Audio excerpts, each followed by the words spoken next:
Good morning, children. Today we'll be solving few questions from Pythagoras theorem.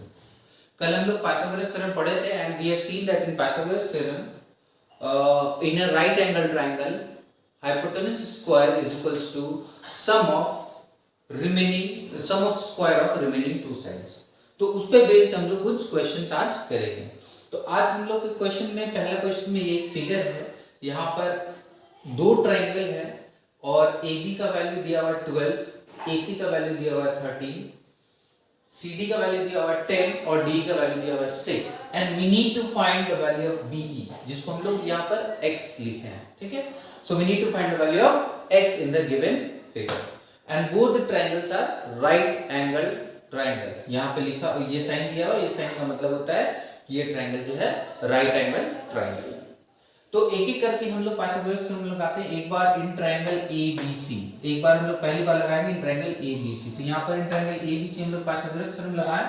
तो according to the Pythagoras theorem AC square equals to AB square plus BC square.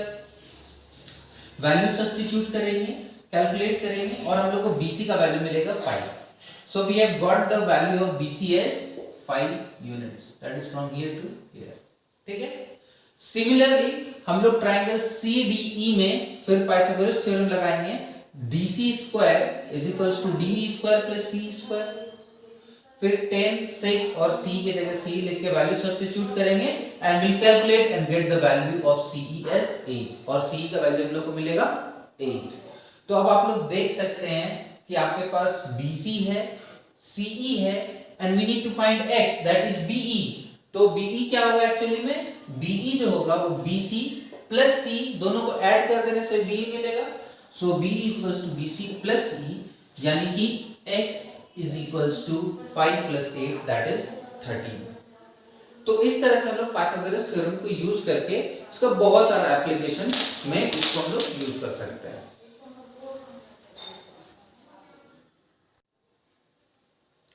Now coming up to the next question.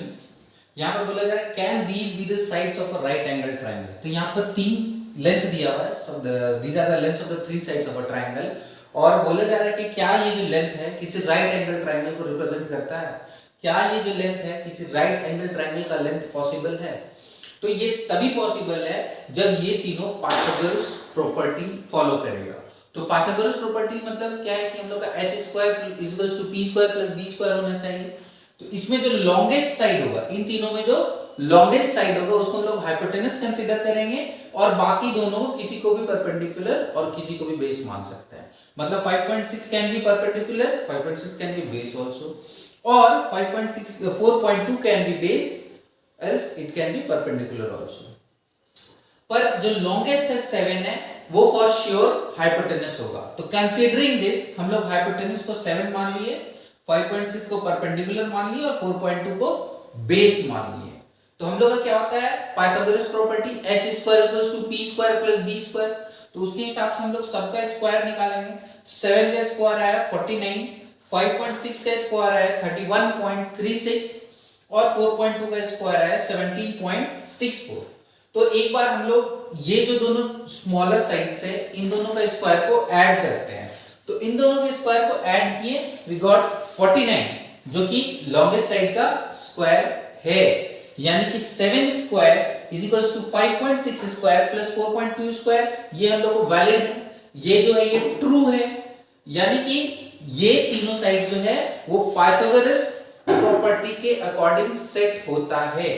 It holds the Pythagoras property. अगर ये Pythagoras property hold करता है it means that these are the three sides of a right angle triangle.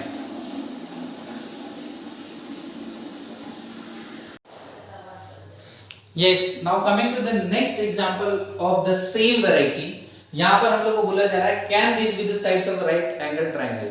तो ऐसा एक question भी हम लोग देखे थे जिसमें तीन वैल्यूज था हम लोगों के पास 7 सेंटीमीटर, 5.6 सेंटीमीटर और 4.2 सेंटीमीटर. तो वो तीनों तो किसी राइट एंगल ट्रायंगल को रिप्रेजेंट कर रहे थे. तो अभी हम लोग एक और एग्जांपल चेक करेंगे कि क्या 8 सेंटीमीटर, 5 सेंटीमीटर और 6 सेंटीमीटर ये तीनों साइड्स भी किसी राइट एंगल ट्रायंगल को रिप्रेजेंट करते हैं या नहीं. तो for that again as I said जो लॉन्गेस्ट साइड होगा that will be considered as hypotenuse बाकी दोनों में किसी को भी परपेंडिकुलर और किसी को भी बेस कंसिडर कर सकते हैं। तो considering this 8 centimetre being the longest, this will be the hypotenuse. हम लोग परपेंडिकुलर माने 5 सेंटीमीटर को और बेस माने 6 सेंटीमीटर को। तो तीनों का स्क्वायर फाइंड करते हैं। 8 square is 64, 5 square is 25 and 6 square is 36। हम लोग जो दोनों स्मॉलर साइड है उसके स्क्वायर को ऐड करते हैं। 25 plus 36 will give you 61, which is not equals to 64, जो मेरा लॉन्गेस्ट साइड का स्क्वायर है। एक बार फिर से रिपीट कर रहे हैं, सॉरी, कि जो हम लोग का जो दो स्मॉलर साइड्स है उसके स्क्वायर को ऐड किए 25 plus 36 मिला 61, जो कि जो लॉन्गेस्ट साइड का स्क्वायर है 64 उसके इक्वल नहीं है।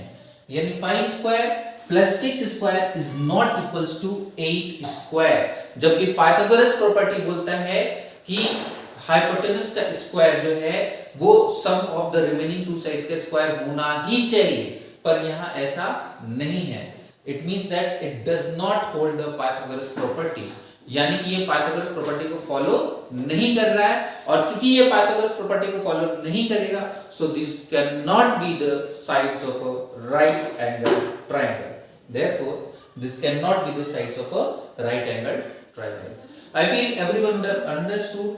बहुत आसान है, बस एक सिंगल फॉर्मूला है पाइथागोरस थ्योरम का, h square equals to p square plus b square. जो भी एप्लीकेशन होगा उसमें यही सिंगल फॉर्मूला यूज होगा। क्या सबको समझ में आ गया होगा? And in case of any doubt, you may contact me or contact your respective teachers. Thank you everyone.